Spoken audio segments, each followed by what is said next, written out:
My wife left me and demanded that I not look for her. I respected her decision until she showed up furious on my doorstep days later. It was a Tuesday afternoon when Jessica walked into the living room with 2 suitcases that I hadn't seen her pack. Her face was serene, almost indifferent, as if she were doing a routine chore instead of dismantling 11 years of marriage. "I'm leaving, Ethan," she said without preamble, setting the suitcases down by the door. "And I need you to respect my decision. Don't look for me. Don't call me. Don't show up at my work. I need space to find myself." I froze on the sofa, the remote control still in my hand. The words took a few seconds to process in my brain. "What? Jessica, what are you talking about?" "I'm talking about needing to live, Ethan. I'm 32 years old and I feel like I've wasted my youth on this routine." She made a vague gesture that encompassed our house, our life, me. "I met someone who makes me feel alive again, makes me feel special." There it was. The confirmation of what I had suspected for the past 3 months, the messages she hid, the sudden outings with friends, the extra shifts at the hospital that never appeared on her official schedule. "How long?" I asked. My voice sounded strangely calm, even to my own ears.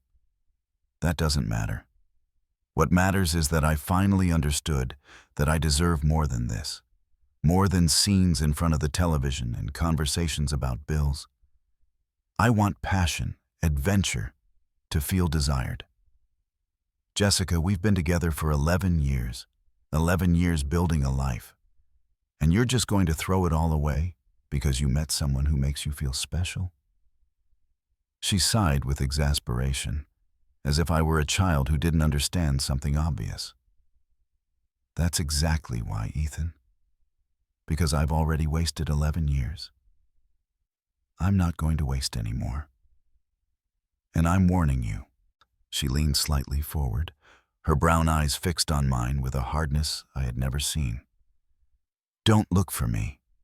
Don't show up where I work. Don't call or text me. If you do, I'll request a restraining order. I need you to understand that this is over." She turned and picked up her suitcases. The door closed behind her with a soft click that resonated in the silence of the house. I stayed seated there for what seemed like hours, looking at the closed door, waiting for her to come back, to say it was a cruel joke, that it had been a moment of madness. But she didn't come back. That night I couldn't sleep. I walked through the house we had bought together 5 years ago, touching the things she had left behind. Photographs of our vacation in Miami, the vase we bought in Santa Fe, her favorite mug in the kitchen. Every object was a reminder of the life I thought we had. The next day, I called work to report myself sick. I couldn't imagine pretending to be normal in front of my colleagues at the engineering firm. My cell phone remained silent. No message of regret. No call explaining that she had made a mistake. Nothing. The first few days were a whirlwind. My parents called worried after my mother tried to contact Jessica unsuccessfully. I told them the basics. She had left. She needed space. I didn't mention the other man. My pride prevented it. My sister Sarah was more direct when she showed up at my house 3 days later. "Are you going to look for her?" she asked while making coffee in my kitchen, moving with the familiarity of someone who knew every corner of my home. "She specifically asked me not to," I replied. "She threatened a restraining order." Sarah put the mug down with more force than necessary. "Ethan, you can't just let her leave like that. 11 years, brother. 11 years aren't thrown away without a fight." "Why, I don't want to fight for someone who clearly doesn't want to be with me, Sarah." "You're in shock. Give it a few days and then talk to her. I'm sure it's a premature midlife crisis or something." But I wasn't in shock. Strangely, after the initial impact, I felt calm, as if the other shoe that I had been waiting to drop for months had finally fallen. The signs had been there. Her gradual distance, her constant irritation with everything I did. the way her phone had become an extension of her hand. A week after Jessica's abandonment, I received a text message from an unknown number. "Hi, I'm Robert Jones. I work with Jessica at the hospital. I need to talk to you. It's important. Can we meet?" My first instinct was to ignore it. Jessica had been clear, no contact, but curiosity won. I replied, agreeing to meet at a cafe near my office the next day. Robert turned out to be a man in his 40s, with prematurely gray hair and a serious expression. He sat across from me and got straight to the point. "Look, I know this is uncomfortable, but I felt you should know. Jessica is dating Dr. Harrison. He's one of the surgeons at the hospital. Married, 3 children, and with a reputation for collecting affairs with the nurses." The coffee I had just taken tasted bitter. "Why are you telling me this?" "Because Jessica is a good person. Or she was before Harrison brainwashed her. And because that guy is a predator. He's already ruined 2 marriages before. I thought you should know, especially since..." He hesitated, playing with his mug, "because she's telling everyone at the hospital that you were abusive. That's why she left. She's building a narrative to justify her behavior." I felt as if I had been punched in the stomach. Abusive? I never laid a hand on her. I never yelled at her. Never. "I know. That's why I came. Others who know both of you also know it. But Harrison is influential at the hospital, and Jessica is too blinded to see that he's using her." After Robert left, I stayed at the cafe for another hour, processing. Not only had my wife left me, but now she was destroying my reputation to justify herself. The consequences of her decision were extending beyond our broken marriage. That night, I made a decision. If Jessica wanted space, I would give it to her. All the space in the world. But I wasn't going to sit around as a passive victim while she rewrote our story. I called a lawyer the next day. Michael Lewis was a divorce lawyer recommended by a colleague. His office was small but neat, with diplomas on the walls and a photo of his family on the desk. "Tell me everything," he said after we sat down. I told him the complete story. The sudden abandonment, the warning not to contact her, what Robert had told me about the lies Jessica was spreading. Michael took notes meticulously. "First things first," he said when I finished. "We need to secure your finances. If she is preparing an abuse case, she might try to freeze your bank accounts or request a false protection order. Give me access to all the financial documents, bank accounts, investments, properties, everything." Over the next few days, I worked with Michael to protect my assets.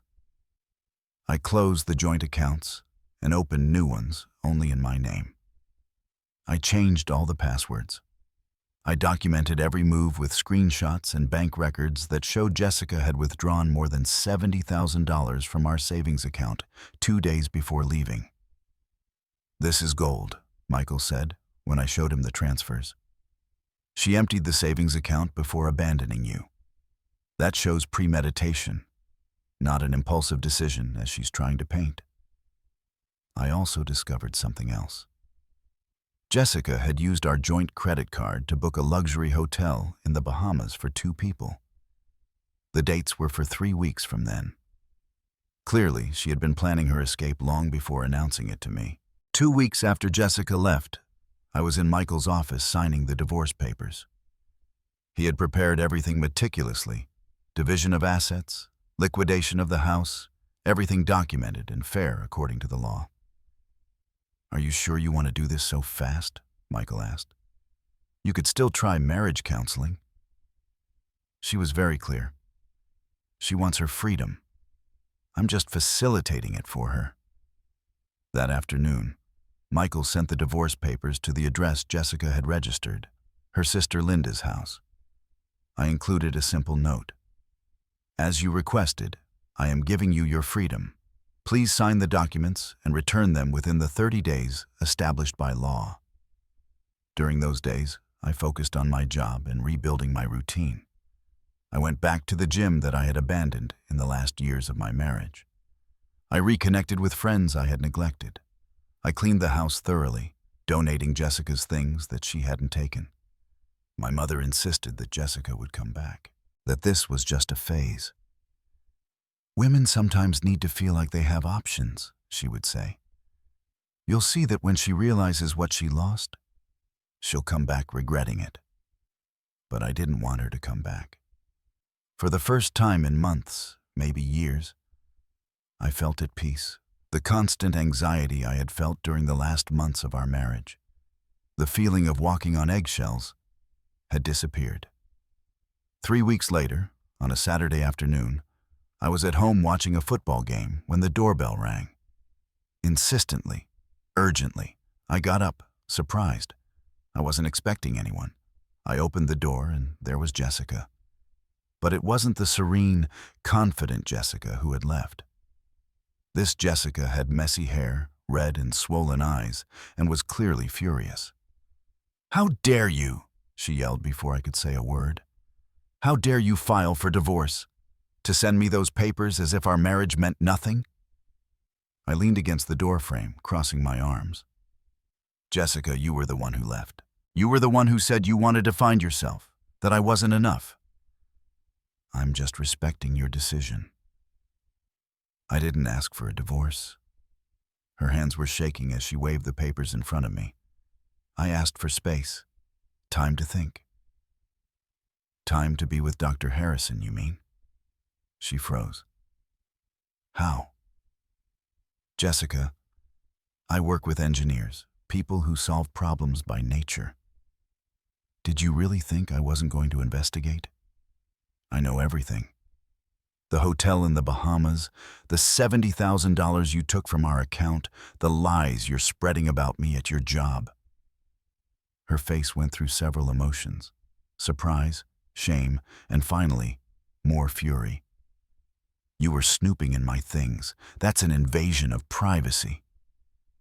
"They were our things, Jessica. Joint account, remember? And now they aren't anymore. As you asked, I gave you your space. So much space that we're no longer even legally married. Only your signature is missing." "I am not going to sign those papers." Her voice took on a challenging tone. "You can't force me." "You're right, I can't. But the divorce will proceed anyway. It will just take longer. Michael, my lawyer, was very clear about that." Jessica pushed her way into the house without waiting for an invitation, her heels echoing against the hardwood floor. "We need to talk like adults, Ethan. This is ridiculous." I stood by the open door without moving. "You have 5 minutes. Then you leave or I call the police. Remember, you were the one who threatened the restraining order." She turned sharply, her hair flying dramatically. "The police? Seriously? I'm your wife. You were my wife. Now you're someone who abandoned me, emptied our savings account, and is spreading lies about me. Legally, we are still married until you sign those papers or until the judge pronounces sentence. Emotionally, you ended this 3 weeks ago." Jessica dropped onto the sofa, the same one where I had said goodbye to her. For a moment, I thought she was going to cry. But when she looked up, what I saw was calculation, not pain. "Ethan, I made a mistake. I admit it, but everyone makes mistakes. Don't you think 11 years deserve a second chance?" I sat on the armchair across from her, maintaining distance. What happened with Dr. Harrison? With feeling alive and special? Her face hardened for a second before softening again. "That was a misunderstanding. He lied to me, Ethan. He told me his marriage was over, that he was in the process of divorcing. But he was lying. His wife showed up at the hospital and caused a scene. She humiliated him in front of everyone. There it was. She hadn't come back out of regret or love. She had come back because her affair had exploded publicly. And you come here expecting what exactly? That I open my arms and we pretend nothing happened? I expect you to remember that you love me. That you promised to love me for better or for worse. This is the worse, Ethan. This is when you need me most by your side. The audacity of her words left me breathless for a moment. Jessica, you are the worse in this situation. Not an external circumstance, not a sickness, not a financial crisis. You. You decided to abandon our marriage. You emptied our accounts. You spread lies about me. I didn't spread lies, she protested weakly. I pulled out my phone and opened the recordings Robert had sent me.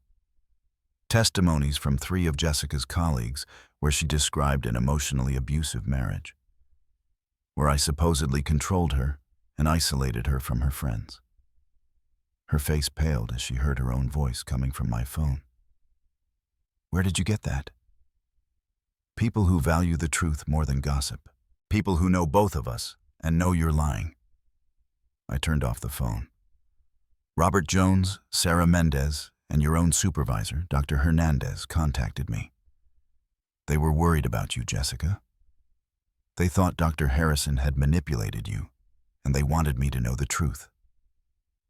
Jessica stood up abruptly, pacing the room like a caged animal. So what?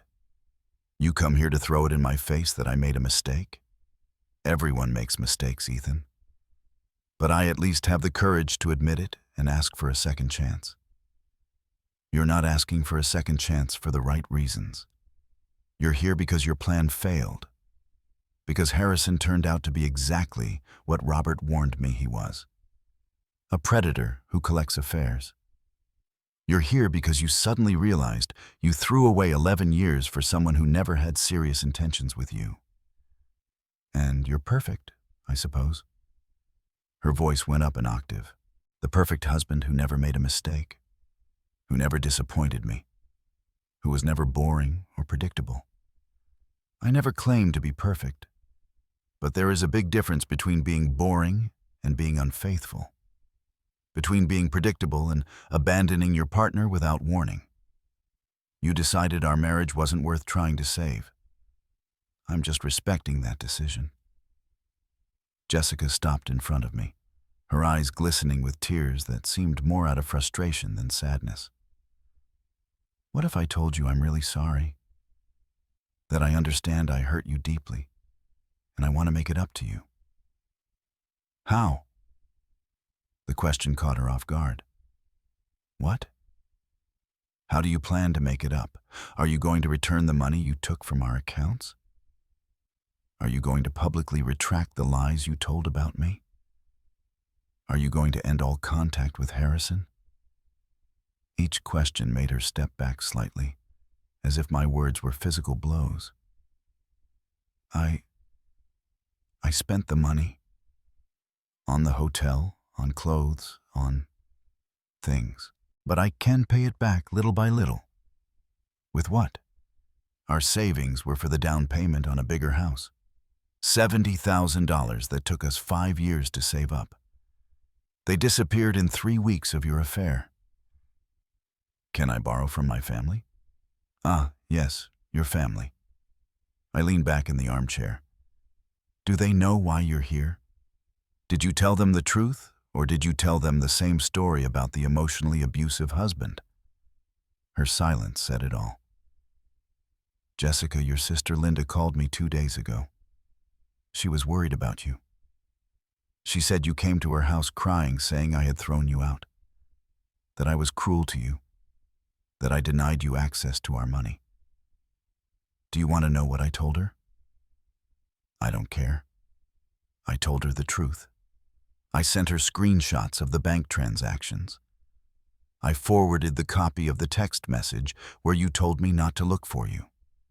I forwarded the conversations where you threatened the restraining order. Do you know what Linda did? Jessica clenched her fists. Ethan, you had no right. She apologized to me, for you, for not having seen what you were doing. She said your mother was also furious when she found out the truth. My mother has nothing to do with this. She has everything to do with it.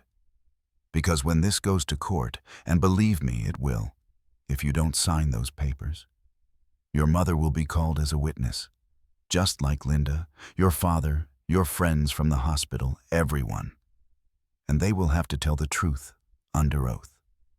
Jessica slumped back onto the sofa, this time with less grace, more as if her legs had given out. You can't do this to me. I'm not doing anything to you. You created this situation. I am simply protecting my interests. My lawyer was very clear. In a divorce case, especially when there is proven infidelity and abandonment of the home, I need to document everything. Every lie, every manipulation, every dollar that disappeared from our accounts. Jessica's phone rang. She took it out of her purse, saw the screen, and quickly turned it off. But not before I saw the name on the screen. Dr. H. H. Are you still in contact with him? He's my colleague. I work with him. Jessica, don't treat me like an idiot. I saw your face when you saw who was calling. That is not the face of someone receiving a work call. She put the phone back in her purse with trembling hands. I need time, Ethan. Time to fix things. To prove to you that this can work. There is nothing to fix anymore. You broke it irreparably. And honestly, I'm not even angry anymore. I'm relieved. That word visibly struck her. Relieved? Yes. The last months of our marriage were a nightmare. Walking on eggshells. Wondering what I had done wrong, why you were so distant. Now I understand that it wasn't me. It was you, planning your exit, building your story, preparing your getaway. And honestly, I'm glad you finally did it. Don't say that. Why not? It's the truth. For the first time in months, I'm sleeping well. I don't have that constant anxiety in my chest. I don't wonder where you are or who you're with. I've gone back to the gym. I've resumed hobbies I abandoned. I've reconnected with friends. My life is better without you in it, Jessica. And that's not cruel. It's honest. Jessica stood up, taking her purse. This is not over, Ethan. I'm not going to sign those papers. And I'm going to fight for this house, for our life, for what we built together. The house is in my name. I bought it before we got married, with money from my grandfather's inheritance. Your name was never on the deed. You can verify it with your own lawyer if you like. Her face went from fury to disbelief. How? Because I'm an engineer, Jessica. I plan, I document, I verify. When we bought this house, my lawyer advised me to keep it in my name due to the origin of the funds. You agreed, remember? You said it didn't matter because we were a team. We were a team, she whispered. Until you decided to be a team with Dr. Harrison. The doorbell rang before Jessica could respond. I walked to the door and opened it to find my sister, Sarah, with a shopping bag in one hand and her house key in the other. Ethan? I brought the takeout you ordered for. Oh. She stopped when she saw Jessica in the living room. I didn't know you had company. Jessica straightened up, regaining some of her composure. Sarah, good to see you. Can't say the same. Sarah walked in, setting the groceries on the dining table. I heard what you did to my brother. The whole family knows already. Sarah, it's not your problem. Of course it's my problem. Ethan is my brother, and seeing him devastated by your selfish decisions makes it completely my problem. She turned to me. Do you want me to stay, or would you prefer to handle this alone? I looked at Jessica, who seemed to shrink under Sarah's scrutiny. I think Jessica was just leaving. We haven't finished talking, Jessica protested. Yes, we have finished. I opened the door completely. You have the divorce papers. You have 30 days to sign them and return them to me, or Michael will proceed without your signature. The consequences of not signing are that all of this will become public in a court, with testimonies and evidence. Your decision." Jessica looked at me for a long moment, as if she expected me to yield, to soften my position, when it was clear that wasn't going to happen. She walked toward the door. "This is not the last you'll hear from me," she said as she passed me. "I hope the next thing is through your lawyer. Any other direct communication will be considered harassment and documented as such." I watched Jessica walk toward her car, a Honda Civic that I recognized as borrowed from her sister. Her own car, a Mazda that we had bought together, had been in the shop for a month. Another expense that had been pending when she decided to spend our savings. Sarah closed the door when Jessica drove away. "Quite a piece of work. Were you really married to that for 11 years? She wasn't like that before. Or maybe she was, and I didn't want to see it. How do you really feel?" I sank onto the sofa, suddenly exhausted, tired, but also resolved. She came here expecting me to break down, to beg her for a second chance, and when I didn't, she didn't know what to do. Sarah sat next to me, placing a hand on my shoulder. "Mom is worried. She still thinks Jessica will come back and you two will fix things. Mom sees the world as she wants it to be, not as it really is. Jessica doesn't want to fix our marriage. She wants to come back because her plan B failed. There's a big difference. And you? Do you want her back?" That was the question I had been avoiding asking myself. Did I want Jessica back? I had loved the woman I married, the one who laughed at my silly jokes, the one who cuddled up to me on cold nights, the one who cried watching romantic movies. But that woman, if she had ever truly existed, was long gone. "No," I finally replied. "I don't want her back, and that makes me feel free in a way I hadn't experienced in years." Sarah nodded, squeezing my shoulder. "Then stand your ground. Jessica is going to come back. People like her always come back when they realize they lost something good. But you can't let her manipulate you." That night, after Sarah left, I sat down at my computer and opened a document I had been writing for the past few weeks. It was a complete chronology of my marriage to Jessica.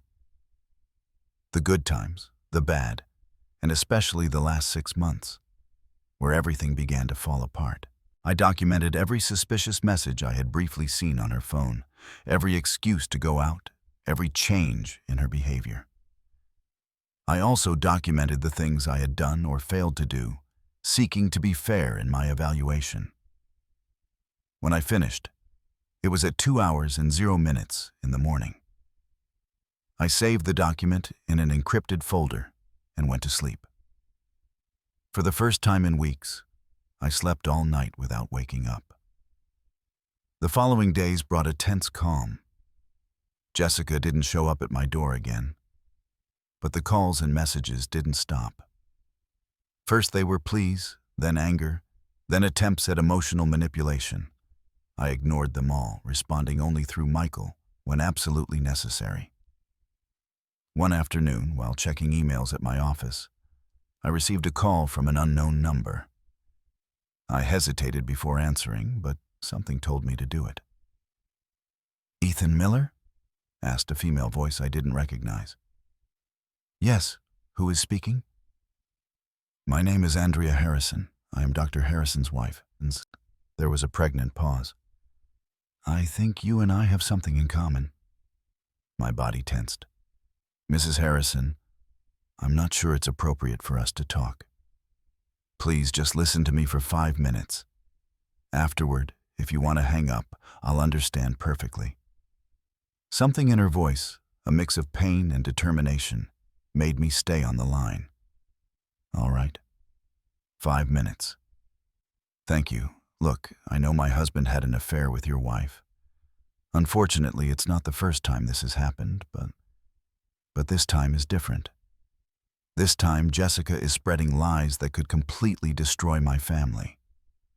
What kind of lies? She's telling people at the hospital that my husband is in the process of divorcing, that our marriage has been dead for years, that I am a bitter wife who has him trapped because of the children. None of that is true. We have problems, yes. What 17-year marriage doesn't? But we are not divorcing. We are in therapy, trying to save our family. I felt a mix of empathy and anger.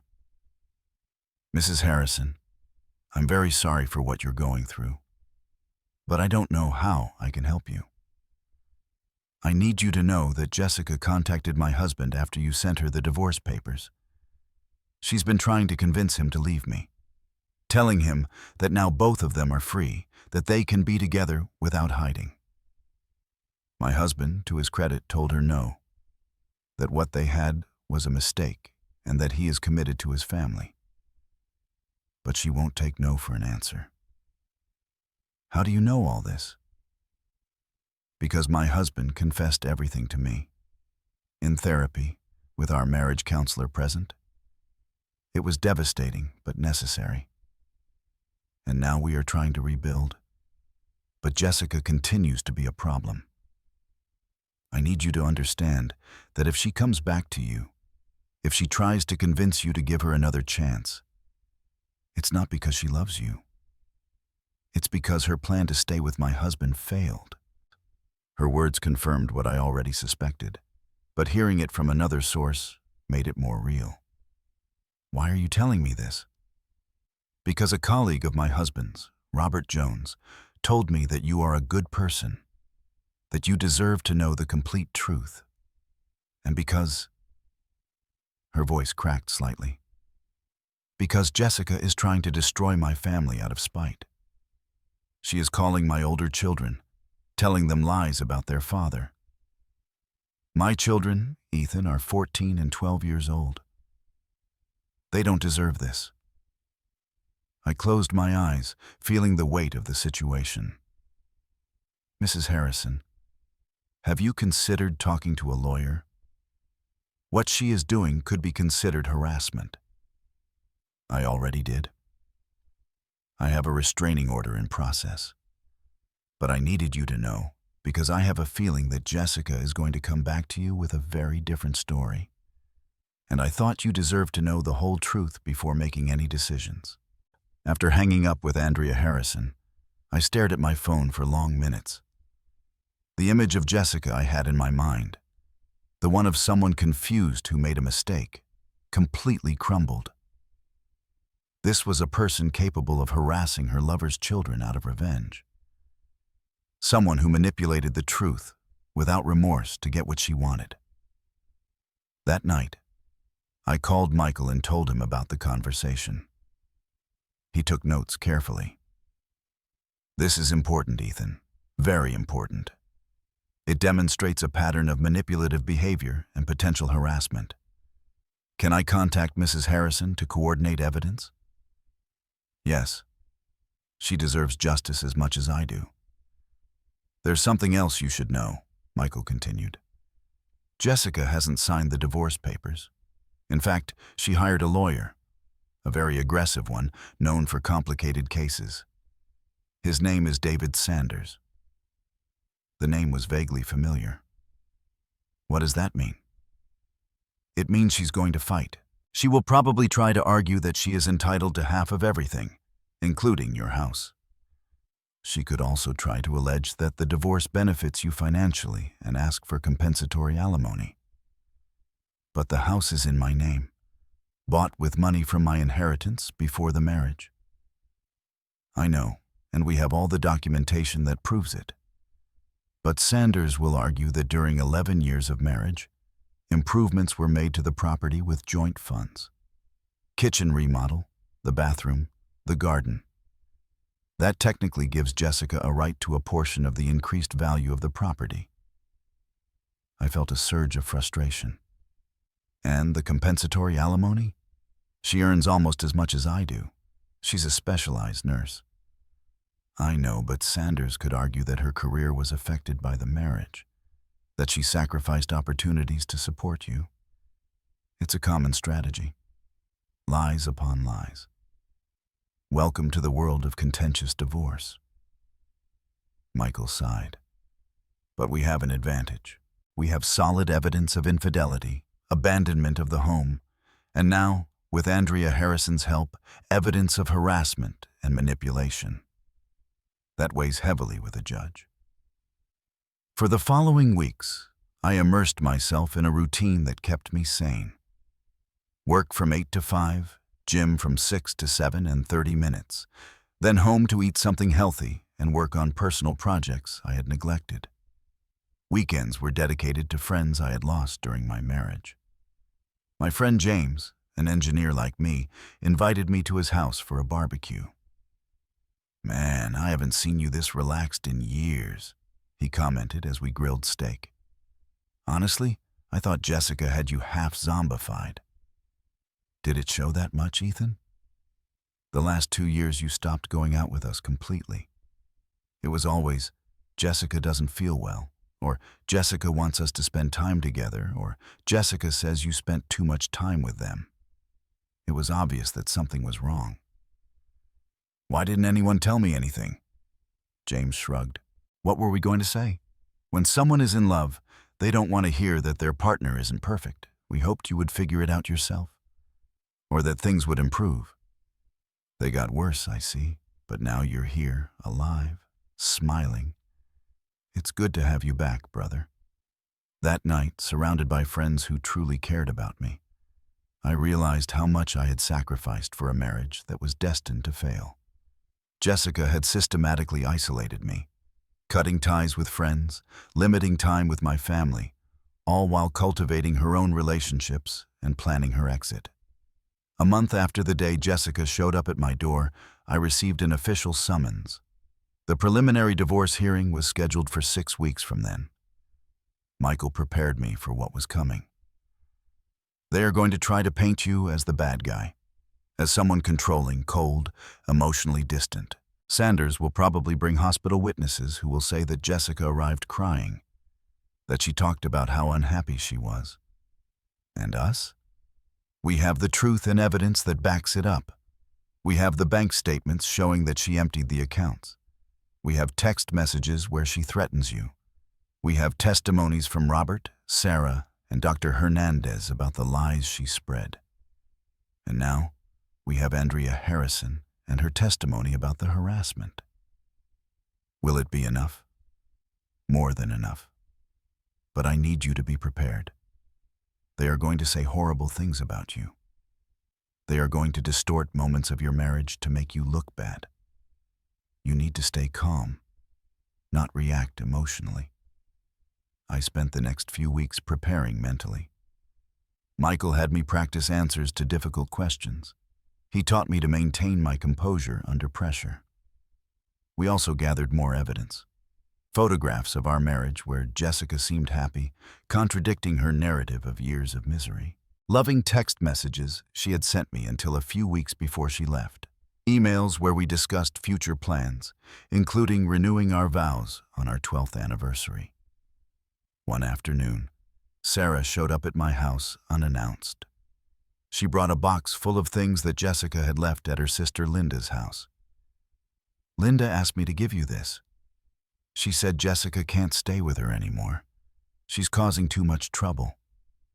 "What kind of trouble?" Sarah sat on my sofa, looking tired.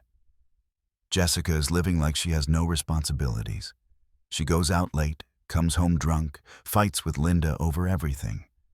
Apparently she owes 3 months' rent and hasn't made any effort to pay." 3 months? Where is she spending her money?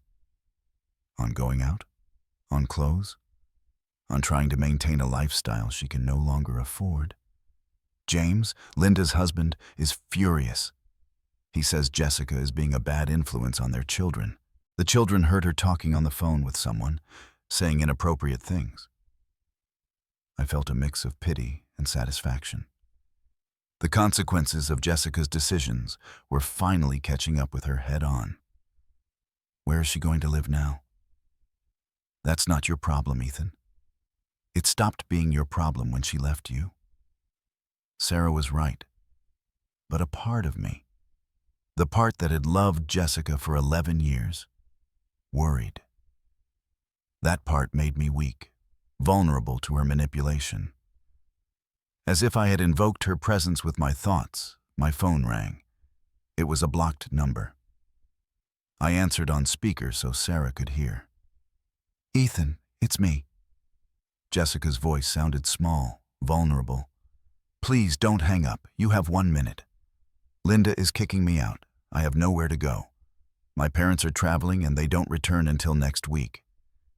Can I stay with you? Just a few days. I'll sleep on the sofa. I won't bother you." Sarah shook her head vigorously, gesturing for me to say no. "Jessica, that's not possible. This is no longer your house.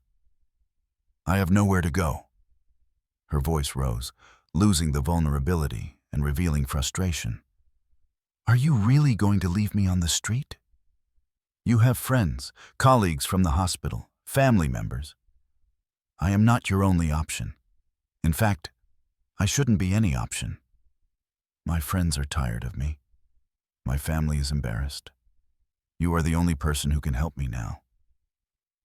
And that is precisely the reason why I am not going to do it. I am not going to let you use my guilt or my compassion to manipulate me again. Look for a hotel. Look for an apartment to rent. I spent all my money. I have nothing. Don't you understand? You left me with nothing." The accusation made me laugh bitterly. You left yourself with nothing. You emptied our savings account. You spent $70,000 in 3 weeks. And now you owe your sister 3 months' rent. Every disastrous financial decision was yours, Jessica, not mine. Because you forced me. You sent me those divorce papers and forced me to hire a lawyer. Do you know how much Sanders is charging me? I don't care. If you chose to hire the most expensive lawyer in the city, that is your problem. You're a monster, a heartless monster. You used me for 11 years and now you throw me away like trash. No, Jessica.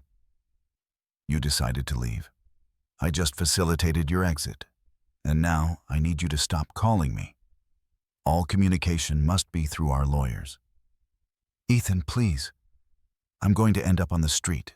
Is that what you want? Sarah took my phone. Jessica, it's Sarah. Listen to me closely because I'm only going to say it once. My brother is not your backup plan. He is not your safety net. He is not your personal bank. You created this mess. You fix it. And if you call again to manipulate or harass him, I will personally make sure that every member of your family knows exactly what kind of person you are. Understood? There was silence on the other end. Then Jessica hung up. Sarah gave me back the phone. You had to do that, she said softly. It feels like kicking someone who is already down. No. It feels like protecting yourself from someone who is still trying to manipulate you, even from the ground. Jessica is a survivor, Ethan. She will find a way to get by. She always does. Only this time, it won't be at your expense. That night, I blocked Jessica's number on my phone and on all my social networks. If she wanted to communicate with me, it would have to be through Michael.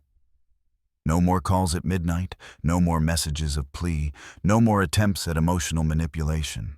For the first time since Jessica left, I felt truly free.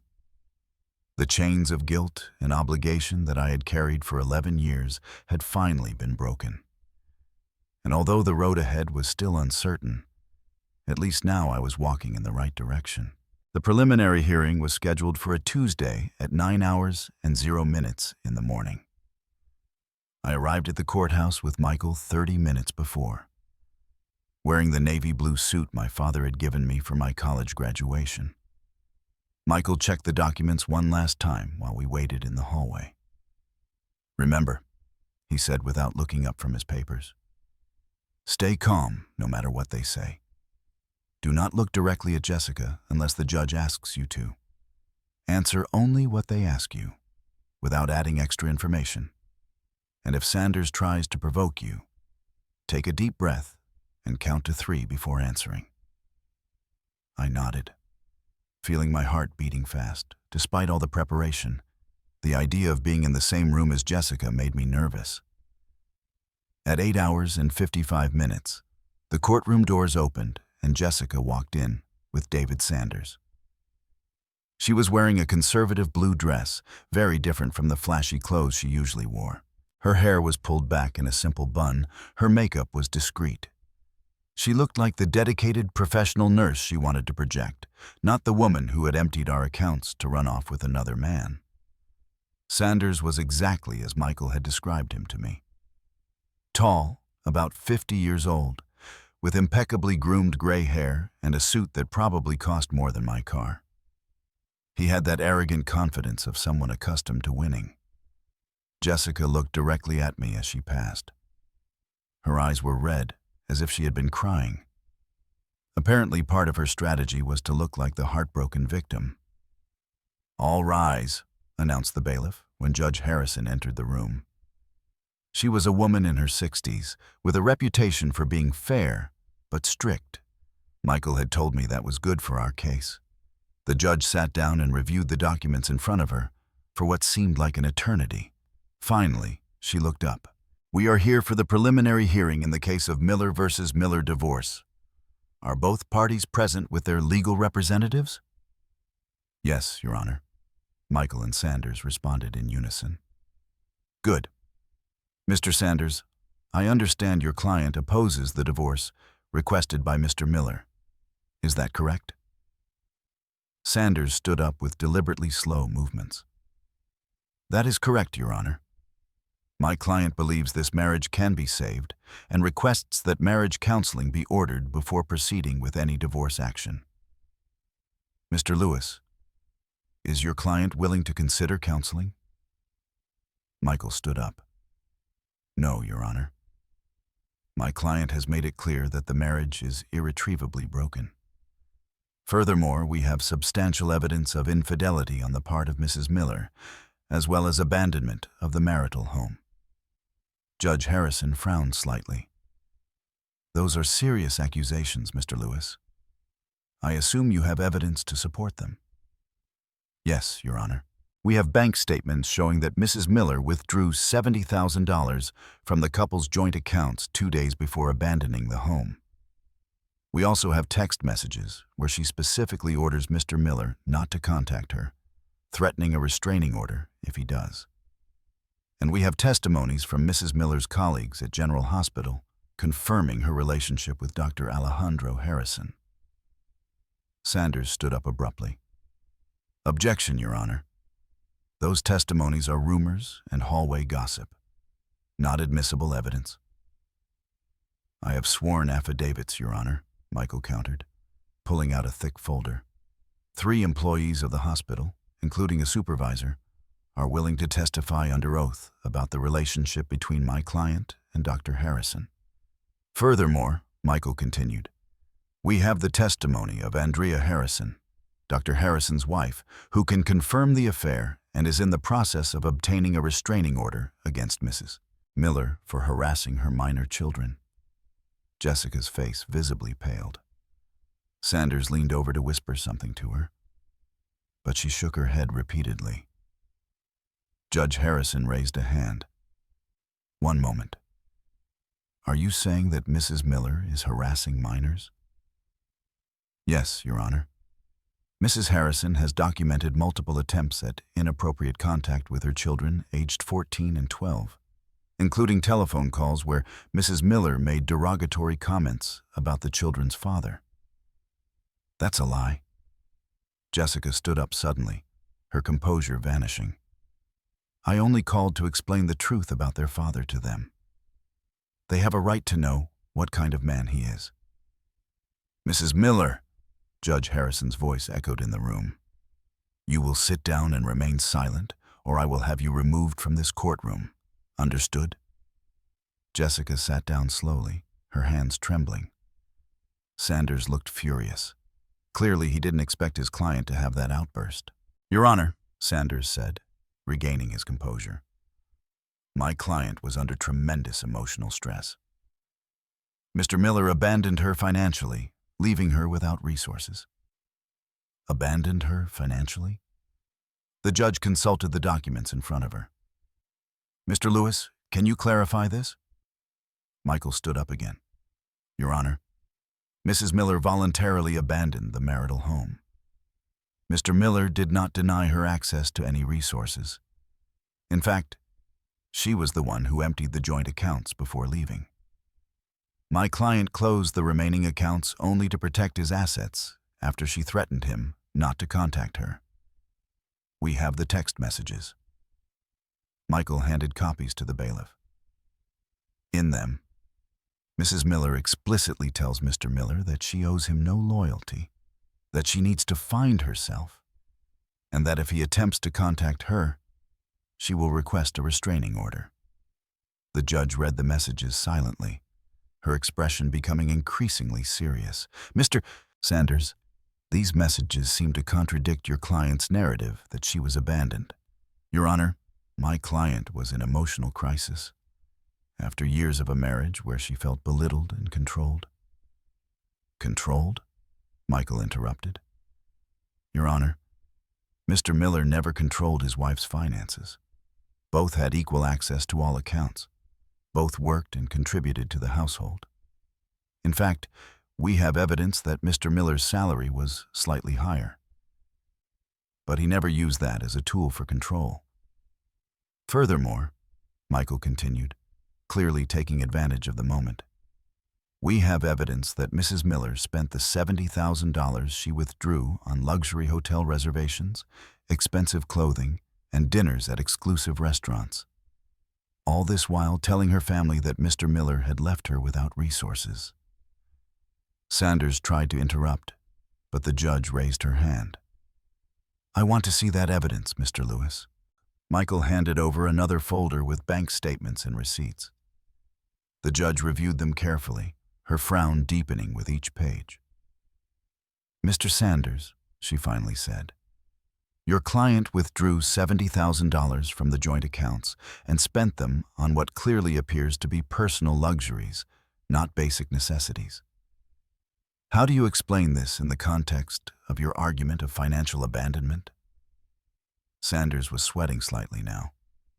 "Your Honor, my client has a right to access joint funds."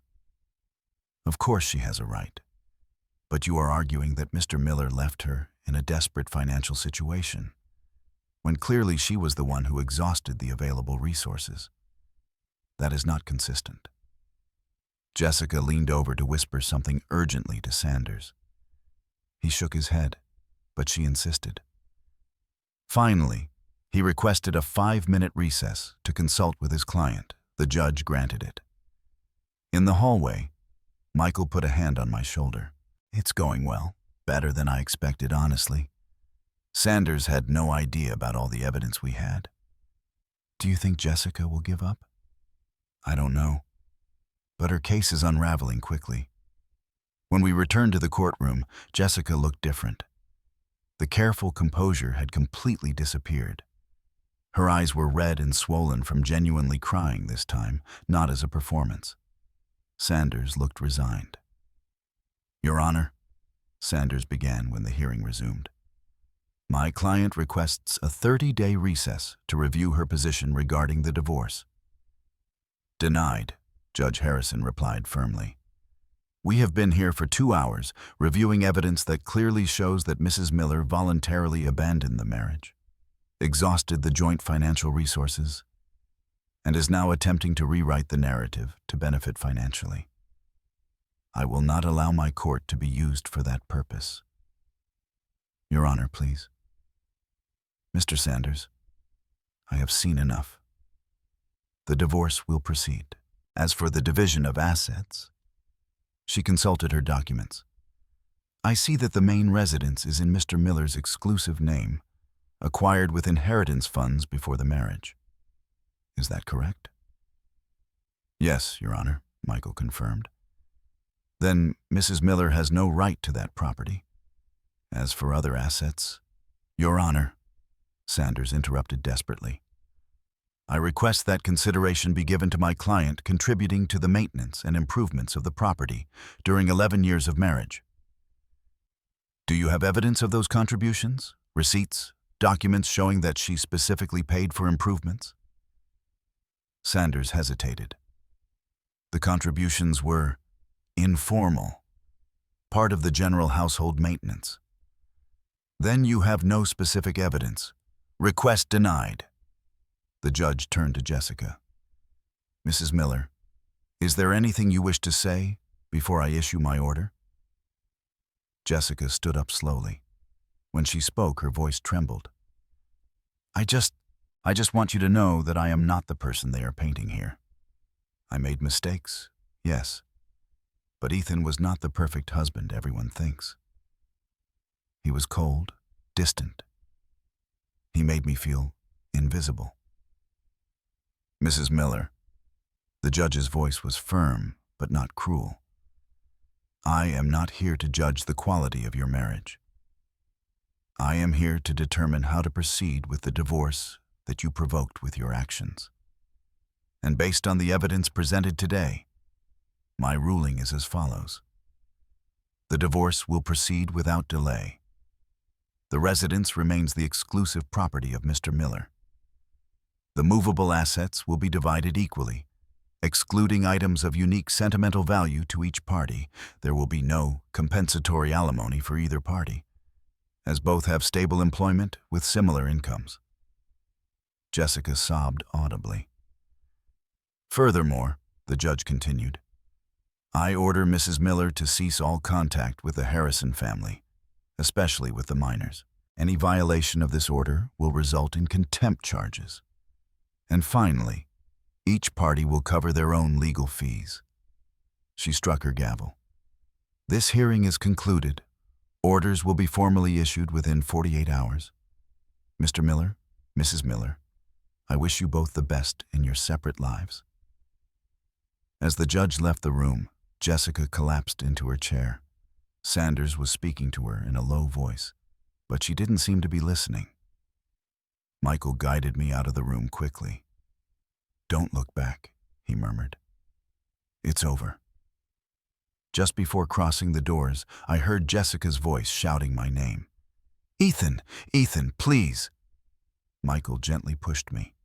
Keep walking. In the parking lot, I finally allowed myself to breathe deeply. Is it really over? The legal part, yes. You just need to sign the final papers in 30 days, and you'll be officially divorced. I can't believe it's over. Believe it. You did the right thing, Ethan. You stood your ground. You protected your interests. And you didn't let her manipulate you. Many men in your situation don't manage it. That night, Sarah organized a small celebration at my house. My parents came, some close friends, even Robert from the hospital showed up with a bottle of wine. To freedom, James toasted, raising his glass, and to new beginnings. To not making the same mistakes again, I added, clinking my glass against his. My mother hugged me in the kitchen while we prepared more snacks. I'm proud of you, son. I know this wasn't easy. It wasn't, but it was necessary. Do you think Jessica will finally understand the consequences of her actions? Honestly, Mom, I don't care anymore. That's her problem now, not mine. And for the first time in 11 years, those words were completely true. The following 30 days passed in a strange mixture of relief and anticipation. Judge Harrison's sentence had been clear. But until the final papers were signed, a part of me feared that Jessica would try some last-minute maneuver. She didn't. Michael called me exactly 29 days after the hearing. The signed papers just arrived. Jessica and Sanders submitted them this morning. I just need you to come to the office tomorrow to sign your part, and everything will be officially over. That night I couldn't sleep. not out of sadness or regret, but because of the magnitude of what it meant. 11 years of my life, ending with a few signatures on legal documents.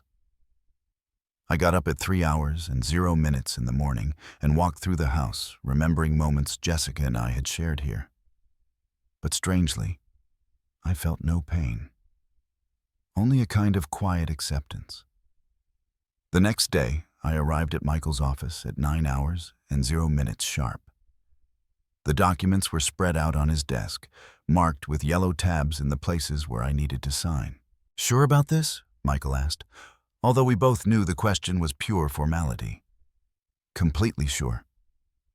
I signed each page, my hand moving steadily. Ethan Miller. Again and again. Each signature was like closing a door on a chapter that had ended a long time ago. "Congratulations," Michael said when I finished, extending his hand. "You are officially a divorced man." "Thank you for everything, Michael. I couldn't have done this without you. I just did my job. You did the hard part, standing firm when it would have been easier to give in." I left his office feeling as if I were floating. The day was bright, the sky blue without a single cloud.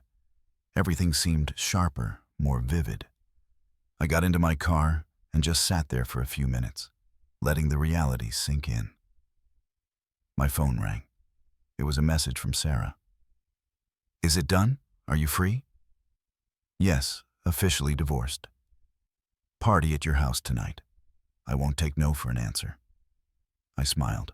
My sister always knew exactly what I needed. But before going home, I had something to do.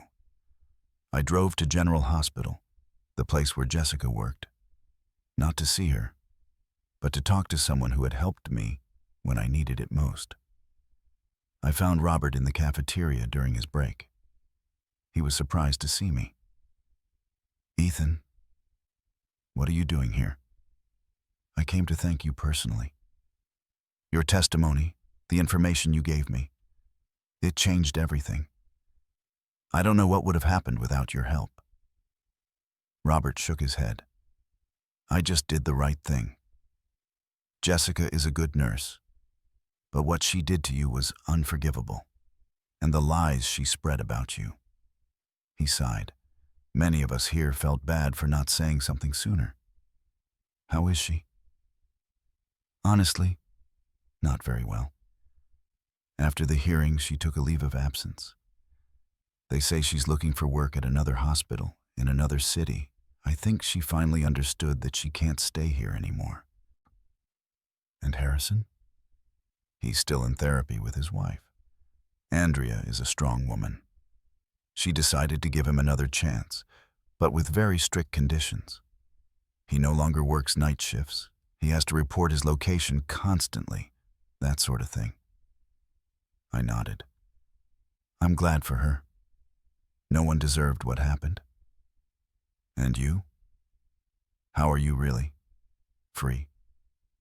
I answered without hesitation. For the first time in years, I feel completely free. That night, as Sarah had promised, my house filled with friends and family. It wasn't a big party, just the people who really mattered. James brought his guitar and played songs that made me laugh. My father took me aside at some point in the evening. "Son, I know these months have been difficult, but I see you differently. More yourself, if that makes sense." "It does, Dad. I think I lost a part of myself in that marriage, and now I'm finally getting it back. Your mother was worried that you would end up bitter, but I don't see bitterness in you, only peace. It's because I made the right decisions, not out of revenge or spite, but to protect myself. And that makes all the difference." Around 11 hours and 0 minutes at night, as the party began to disperse, Sarah approached with a mischievous smile. "I have something for you." She took an envelope out of her purse and handed it to me. Inside was an invitation printed on elegant paper. "It's for Linda's wedding," she explained. "Jessica's sister. She's getting married in 2 months. Linda specifically asked me to invite you. She says you were always good to her, and that the fact that Jessica is terrible doesn't mean her whole family is. I looked at the invitation surprised. Will Jessica be there? Probably. But Linda says that if you come, she will make sure Jessica doesn't bother you. Besides, Sarah smiled more broadly. Apparently Jessica's whole family already knows the truth about what happened. Your mother-in-law, ex-mother-in-law, told Linda that if you show up and Jessica causes any trouble, she will personally throw her out of the wedding. That's unexpected. Jessica's mother always liked you more than her, Sarah joked. She always said you were too good for her daughter. Turns out she was right. I wasn't sure if I wanted to go to that wedding, but I kept the invitation anyway. I would have 2 months to decide. The following weeks, I established a new routine. Weekends were dedicated to projects I had postponed for years. I remodeled the garage, creating a small workshop to work on personal engineering projects. I also started running again, something I had loved in college but had given up due to lack of time. One Saturday afternoon, while running in the park near my house, I saw someone familiar. It was Andrea Harrison, the doctor's wife, walking with her 3 children. I hesitated for a moment. Then I approached. "Mrs. Harrison?" She turned, surprised. Then she smiled. "Ethan, good to see you." "Please call me Andrea. How is everyone?" "Better? Much better, actually." She looked at her children playing nearby. "It was a difficult road, but we are healing. Alejandro is truly committed to our therapy. And you? How are you?" "Officially divorced 3 weeks ago." "And how does that feel?" "Liberating." Andrea nodded with understanding. "I understand perfectly." "Hey, I want to thank you for your testimony during our process with Jessica. The restraining order was approved. She cannot approach my children or contact them in any way." "I'm glad." "Your children didn't deserve to be in the middle of all that. No one deserved it. But at least now we can move forward." She paused. "This is going to sound strange, but in a way, what happened saved my marriage. It forced Alejandro to confront his problems, to admit his addiction to external validation, to really work on us. Without that crisis, we probably would have continued in a superficial marriage until it was too late." Her words resonated with me. "I think I understand that.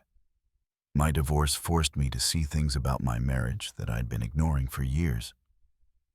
"Exactly. Sometimes crises are blessings in disguise." She called her children. "We have to go, but it was good to see you, Ethan. Take care." "You too, Andrea." As I watched her walk away with her family, I thought about the consequences that Jessica's actions had had on so many lives. But I also thought about how those same consequences had led to growth, healing, and ultimately, better versions of ourselves. A month later, I received an unexpected message. It was from Linda, Jessica's sister. "Ethan, I know this is uncomfortable, but I need to tell you something. Jessica is in therapy. Real. It's 5 days a week therapy. She's finally confronting her problems. I'm not asking you to forgive her or to go back to her. I just thought you should know that she's trying to change. I also want you to know that my mother and I told her that if she shows up at my wedding and causes you any trouble, we will never speak to her again. I really hope you come." I read the message several times. Jessica in therapy. A part of me was glad for her. Another part simply felt nothing. And that, I realized, was exactly how it should be. "I'll be there," I replied. "And thanks for the update." The night before Linda's wedding, Sarah came to help me choose what to wear. "Nothing too formal, but not casual either," she instructed, checking my closet. "You want to look good, but not like you're trying to impress anyone." I'm not trying to impress anyone. I know. But Jessica will be there. And after everything that happened, it wouldn't hurt for her to see how well you're doing without her. The day of the wedding dawned sunny and warm. The ceremony was in a beautiful garden on the outskirts of the city. I arrived early and looked for Linda to greet her. "Ethan," she hugged me tightly. "I can't believe you came. It means a lot to me." "I wouldn't have missed it. You look beautiful." "Thanks. Look, Jessica is here. She arrived a few minutes ago. She's different, quieter. But if she approaches you and makes you feel uncomfortable, just let me know. I'll be fine. Today is your day. I won't let anything ruin it." The ceremony was beautiful. As I watched Linda and her fiancé exchange vows, I thought about my own wedding 11 years ago. The promises Jessica and I had made, genuinely believing they would last forever. I wondered if Jessica was thinking the same thing. During the reception, I kept mainly with mutual friends I had known for years. Everyone was kind. No one mentioned the divorce directly, although it was clear that everyone knew. Finally, inevitable, I saw Jessica. She was sitting alone at a table in the back, wearing a simple gray dress. Her hair was shorter, her makeup more subtle. She looked tired, but somehow more real than the last time I had seen her. Our eyes met for a moment. She didn't approach. She didn't try to talk. She only nodded slightly, a silent acknowledgement of my presence. I returned the gesture and kept walking. Later, while I was at the bar ordering a drink, I felt a presence beside me. It was Jessica's mother, Martha. "Ethan, good to see you." Mrs. Miller likewise. "Please don't be so formal. You were always like a son to me." She sighed heavily. "I want you to know that I deeply regret what Jessica did to you. I didn't raise her to treat people like that. I'm ashamed of her behavior. You don't have to apologize for her." "Yes, I do.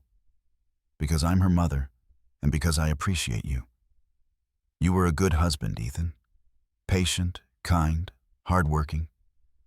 Jessica was lucky to have you, and she was too foolish to see it until it was too late." "How is she really?" Martha looked toward where Jessica was sitting alone. Destroyed, to be honest. She lost her job at the hospital. They couldn't officially fire her, but they made her so miserable that she resigned. Now she works in a small clinic, earning half of what she did before. She lives in a tiny apartment. She has no friends because everyone got fed up with her. And finally, after months of denying it, she's in therapy confronting the fact that she herself destroyed her life. I'm glad she's seeking help. Really? Martha looked at me curiously. After everything she did to you, are you really glad? Yes, because her well-being is no longer my responsibility. But I don't wish her ill either. I just want both of us to be able to move forward with our lives. Martha smiled sadly. You are a better person than I am. If someone had done to my daughter what she did to you, I wouldn't be so generous. She put a hand on my arm. Be happy, Ethan. Find someone who values you as you deserve. And if you ever need anything at all, don't hesitate to call me. You will always be part of our family, regardless of what Jessica did. After Martha left, I stayed at the bar thinking about her words. Jessica had lost everything: her job, her friends, her reputation, her marriage. The consequences of her decisions had been complete and devastating. And although a small part of me felt pity, the greater part simply felt nothing. It wasn't cruelty or indifference. It was the absence of emotional connection with someone who was no longer part of my life. Jessica was now just another person in the world, someone with whom I shared history, but no future. The reception was coming to an end when I decided to leave. I said goodbye to Linda and her husband, wishing them all the happiness in the world. As I walked toward my car, I heard footsteps behind me. "Ethan, wait." I turned. Jessica was there, a few feet away, respecting my personal space. I just wanted to tell you something. I don't expect you to reply or to forgive me. I just need to say it." She took a deep breath. "I'm sorry. For everything. For every lie, every manipulation, every moment of pain I caused you. You were right about everything. About me, about Harrison, about the consequences of my actions. I lost everything that mattered, chasing something that was never real." "Jessica, no. Please, let me finish." Her eyes were glistening with tears. "I'm in therapy now. Real therapy, 5 days a week. And I finally understand that the problem was never you. It was me. It was always me. I had a wonderful husband, a good life, and I threw it away because I was bored, because I wanted drama and excitement. And now that I have it, I realize that what I really wanted was what I already had with you. I'm glad you're working on yourself." "Is there any possibility?" she began, but stopped when she saw my expression. "No, of course not. I just hope you find someone who values you like I never did. I wish you the best too, Jessica. Truly." And I meant it. There was no resentment in my heart. There was no desire to see her suffer more. There was only peace. The peace that comes from closing a chapter completely and being ready for the next one. Goodbye, Ethan. Goodbye, Jessica. I watched her walk away toward the reception hall, walking with slumped shoulders. 11 years of marriage ending with a 3-minute conversation in a parking lot. But that's how things end sometimes. Not with great dramas or cinematic scenes, but with a quiet acceptance that some things simply weren't meant to last. 6 months after the divorce, my life had found a rhythm that I never thought possible during my marriage. I woke up when I wanted. I ate what I felt like. I spent my weekends as I saw fit. There were no arguments about where to go on vacation, no tension about who to spend the holidays with. Only peace. I was promoted at work. My boss, who had noticed my renewed energy and focus, offered me to lead an important infrastructure project. "I don't know what changed in you, Miller," he said during the meeting, "but I want more of that on my team." I also resumed old hobbies. I started playing guitar again, something Jessica had always criticized, saying it made too much noise. I completely renovated the garage and turned it into a workshop where I worked on personal engineering projects. The house no longer felt like the untouchable museum Jessica had insisted on maintaining, but like a real home where I could live comfortably. Sarah still visited me regularly, now bringing her children to spend time with their uncle. "You know you're a bad example, right?" she joked one Saturday as we watched her children play in the yard. "You're teaching them that the single life is wonderful." "The life of being yourself is wonderful," I corrected. "With or without a partner, that's the difference." Speaking of partners, Sarah looked at me with that expression that I immediately recognized as trouble. "I have a friend from work, also an engineer, divorced 2 years ago, no children. She likes to run." "Sarah, just listen to me. She's perfect for you. Intelligent, independent, not dramatic at all. The complete opposite of Jessica. I'm not looking for anything right now. I'm not asking you to marry her, just to meet her. A coffee, a conversation, if there's no chemistry, no problem." I finally accepted. More to get Sarah to stop insisting than out of genuine interest. Her friend's name was Veronica, and to my surprise, our first date was pleasant. No fireworks or drama, just an easy conversation between two people who had learned similar lessons from their failed marriages. My ex cheated on me with my best friend. I found them in our bed. Very cliché, I know. she told me while we had coffee. My ex abandoned me for a married surgeon with 3 children, emptied our accounts, and then tried to come back when his affair exploded. Wow. You win the prize for the worst ex. We laughed, and it was liberating to be able to talk about Jessica without feeling pain or anger.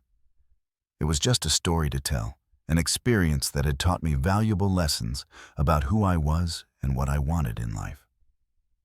Veronica and I started seeing each other casually. Nothing serious, no pressure, just 2 people enjoying each other's company without heavy expectations. It was exactly what I needed. A year after the divorce, I received an unexpected message from Robert at the hospital. Thought you'd want to know. Jessica officially resigned. She moved to Phoenix, got a job at a small hospital there. I hear she's still in therapy. I was genuinely glad for her. Phoenix was a new beginning, away from the stares and gossip of everyone who knew her story here. I hoped she would find peace there. Martha, Jessica's mother, called me a few weeks later.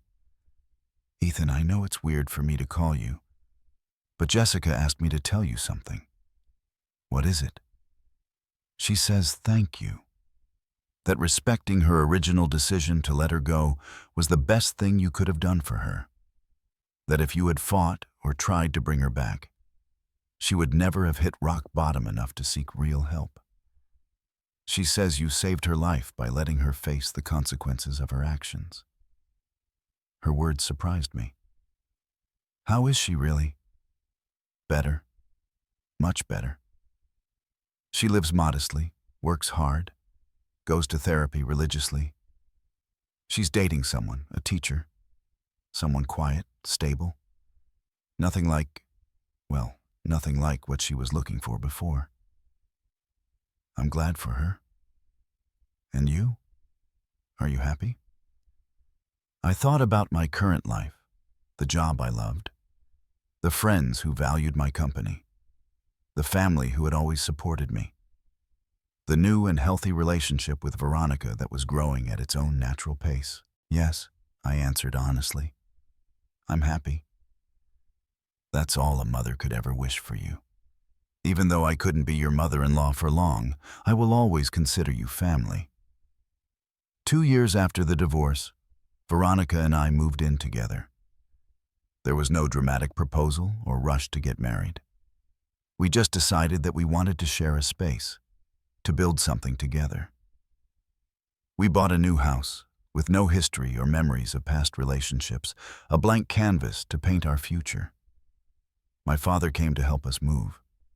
While we were carrying boxes, he told me, "You know, I was worried that your experience with Jessica would leave you bitter, that you would never trust anyone again."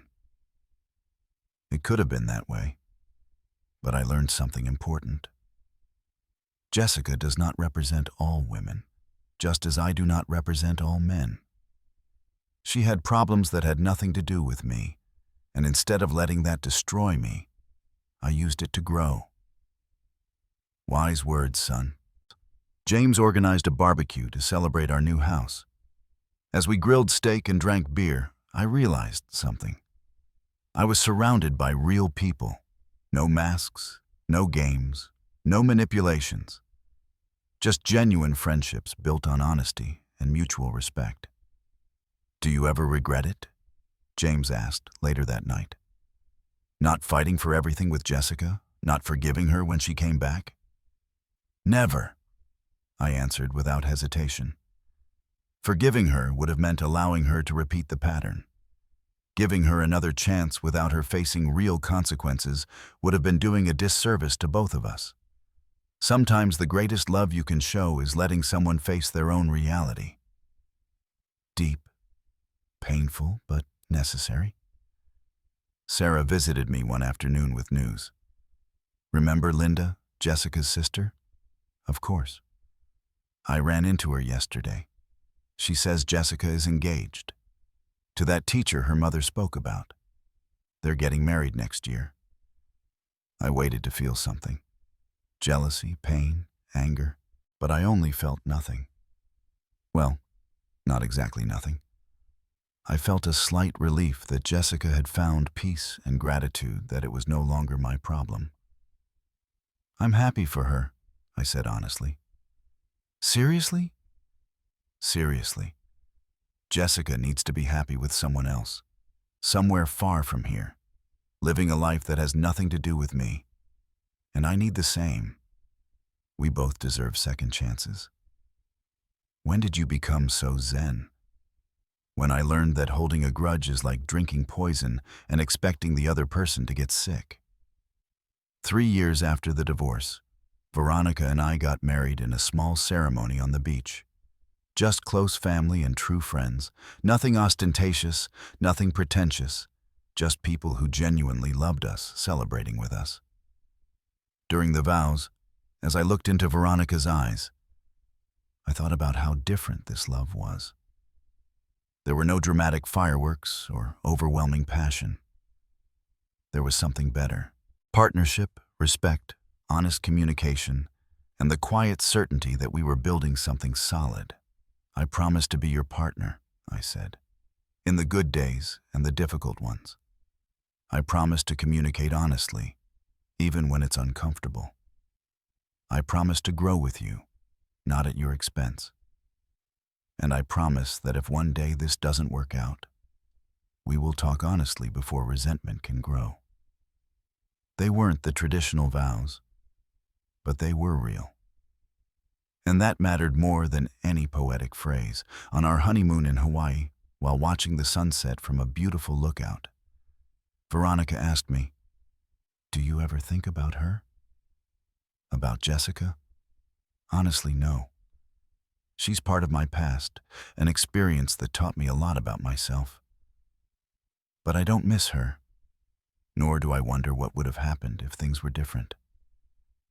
I'm exactly where I should be." That seems healthy to me. It is. And you? Do you think about your ex? Sometimes I wonder if he's doing well, but I don't miss him. That life, that marriage, wasn't real. It was a beautiful lie that we both told ourselves.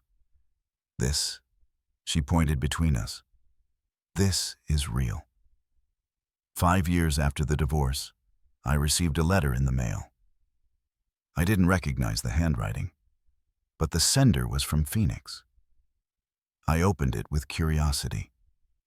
"Dear Ethan," it began, "I know this is unexpected, and I will understand if you never reply. I just needed to write to tell you something that my therapist has helped me understand. I spent years blaming you for my unhappiness. I blamed you for being boring, predictable, unexciting.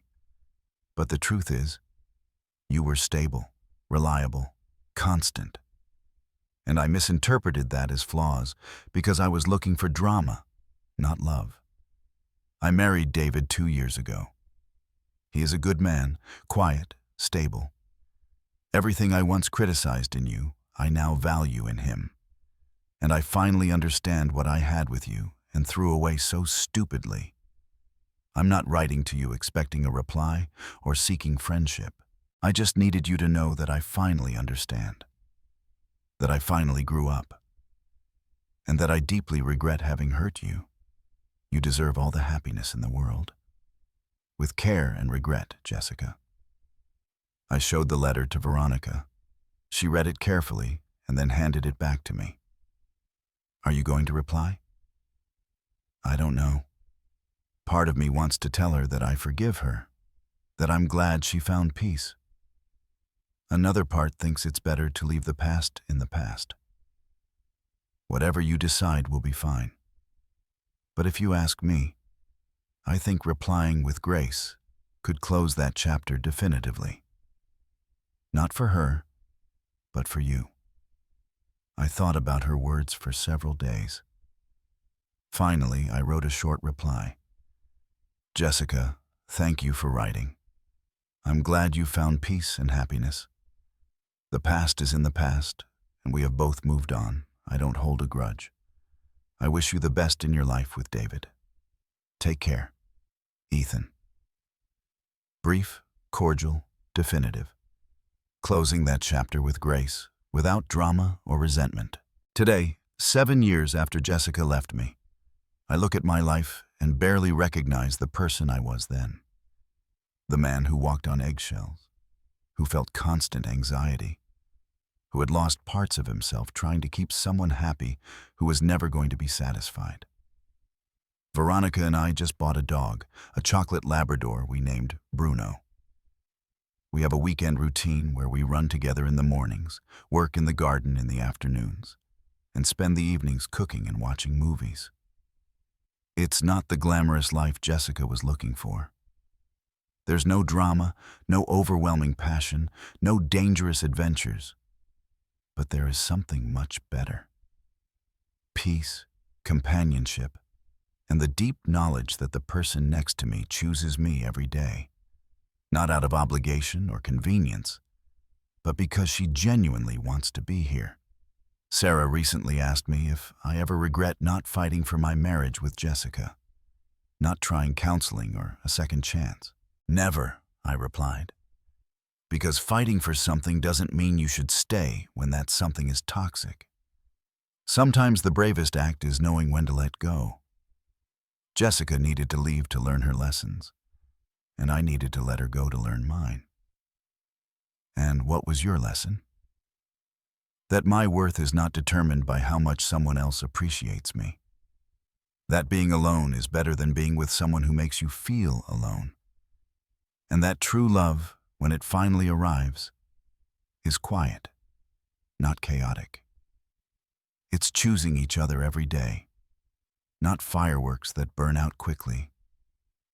So, what do you think of this story? Have you ever faced a situation where you had to choose between your peace and maintaining a relationship? Do you think I made the right decisions? Leave me your opinion in the comments.